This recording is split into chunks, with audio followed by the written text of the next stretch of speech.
மயிலாடுதுறைக்கு அருகே பொதுமக்களை அச்சுறுத்தி வரும் சிறுத்தையை பிடிப்பதற்கு வனத்துறை மேற்கொள்ளும் நடவடிக்கைகள் குறித்து விவரிக்கிறார் செய்தியாளர் ராஜாராம்.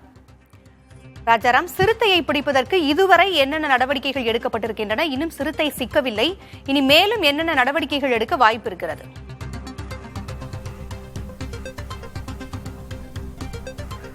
அதாவது பூங்கொழிலி மயிலாடுதுறை மாவட்டத்தில் மயிலாடுதுறையில் குறிப்பாக மயிலாடுதுறையில் செம்மங்கலம் என்ற பகுதியில் கடந்த 2ஆம் தேதி இரவு 11 மணி அளவில் சிறுத்தை நடமாட்டம் இருப்பதாக பொதுமக்கள் புகார் தெரிவிக்கின்றன. அதன் அடிப்படையில் போலீசார் ஆய்வு பண்ணும்போது அந்த சிறுத்தையோட காலடி தடம் தெரிகிறது. இதையடுத்து அப்பகுதியில் உள்ள சிசிடிவி கேமராவை ஆய்வு பண்ணும்போது அந்த சிறுத்தை சென்ற காட்சி அதில் இருக்கிறது. இதையடுத்து சிறுத்தை மயிலாடுதுறை இருப்பதாக உறுதி செய்தனர். அதன் பின்பு அந்த பகுதியில் வனத்துறையினர் மற்றும் காவல்துறை அதே போன்று தீயணைப்பு துறையினர் சுமார் 100க்கும் மேற்பட்டோர் அந்த சிறுத்தையை தேடும் வேட்டையில் ஈடுபடுறாங்க. நேற்று வரை அந்த சிறுத்தை நடமாட்டம் இல்லை. ஆனால் இன்று அதிகாலை 3 மணி அளவில் அந்த செம்மங்குளம் பகுதியிலிருந்து 3 கிலோமீட்டர் தொலைவில் உள்ள ஆரோக்கியநாதபுரம் பகுதிக்கு சிறுத்தை சென்றுள்ளதாக அப்பகுதியில் உள்ள ஒரு மக்கள் தெரிவிக்கிறார். தற்போது அந்த காட்சிகளை தான் நமது ஒளிப்பதிவாளர் டேவிட் காண்பித்துள்ளார். இந்த வழியாக தான் உள் சென்றுள்ளது. இதை சுற்றிலும் 2 கிலோமீட்டர் கருவக்காடு உள்ளது. இந்த கருவக்காட்டின் உள்ளே தான் பதுங்கி இருப்பதாக தெரிவிக்கின்றனர்.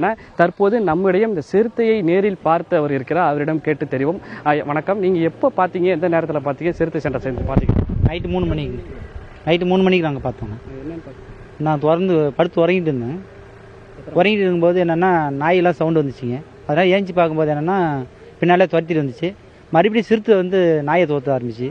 அப்போ தான் எனக்கு தெரியும் சிறுத்தை இருக்குதான்ட்டு. உடனே ஏஞ்சி போய் அது போன பிறகு நான் காவல்துறைக்கு போய் சொல்லி அவங்களும் அதிகாரம்லாம் வந்துட்டாங்க. பார்த்தேன்.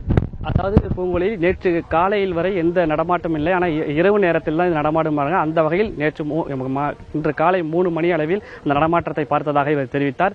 அது மட்டுமல்லாமல் இந்த சிறுத்தை பிடிப்பதற்காக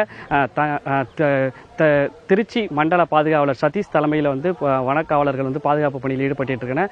மேலும் இந்த சிறுத்தையை பிடிக்க மதுரையில் இருந்து 2 கூண்டுகள் வர வைக்கப்பட்டுள்ளதாகவும் திண்டுக்கல் பகுதியில் இருந்து வன அலுவலர்கள் இதற்கான பிரத்யேக வன அலுவலர்கள் கொண்டு வரப்படுவதாகவும் தெரிவிச்சிருக்காங்க. மேலும் இது ட்ரோன் மூலம் இந்த வெப்பம் ட்ரோன், அதாவது அந்த சிறுத்தையின் உடல் வெப்பத்தை கொண்டு அதை கண்காணிக்க ட்ரோன் கொண்டு அந்த சிறுத்தை நடமாட்டத்தை கண்காணிக்க நடவடிக்கைகள் மேற்கொள்ளப்பட்டதாக தெரிவிச்சிருக்காங்க. மேலும் மயிலாடுதுறை நகர பகுதியில், அதாவது மயிலாடுதுறை மாவட்டத்தை பொறுத்தவரை வனப்பகுதிகளும் குறைவு. இந்த வனப்பகுதி இல்லாத இந்த மாவட்டத்தில் எவ்வாறு இந்த சிறுத்தை ஊருக்குள் நுழைந்தது என்ற கோணத்தில் விசாரிச்சுட்டு இருக்காங்க.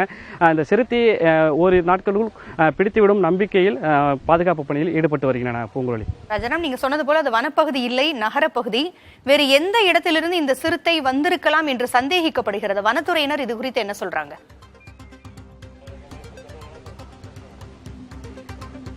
நாம் இது தொடர்பாக வன அலுவலரிடம் கேட்டும்போது இது ஆறுகள் வழியாக பயணம் செய்து உள்ளே வரதற்கான வாய்ப்புகள் இருக்குது. அதெல்லாம் ட்ரெயின் மூலம், அதாவது இங்கே மைசூர் எக்ஸ்பிரஸ் எல்லாம் வனப்பகுதி உள்ளது மைசூரில், அங்கேருந்து இந்த ட்ரெயின் மூலமாக இந்த சிறுத்தை வரதற்கான வாய்ப்புகள் இருப்பதாக தெரிவிக்கின்றன. மேலும் இந்த சிறுத்தை கண்டறியப்பட்டுள்ள அந்த சுற்றியுள்ள 7 பள்ளிகளுக்கு விடுமுறை அளிக்கப்பட்டுள்ளது.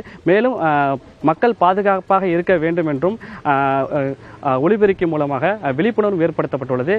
இது குறித்து நாம் பொதுமக்கள் யாரும் அச்சப்பட வேண்டாம் என்றும் வனத்துறை சார்பாக கொடுக்கப்பட்டுள்ளது. அதாவது இந்த சிறுத்தையை தொந்தரவு செய்தால் மட்டும்தான் நாம் அதை தாக்கும், அதுவரை நம்மளை தாக்காது.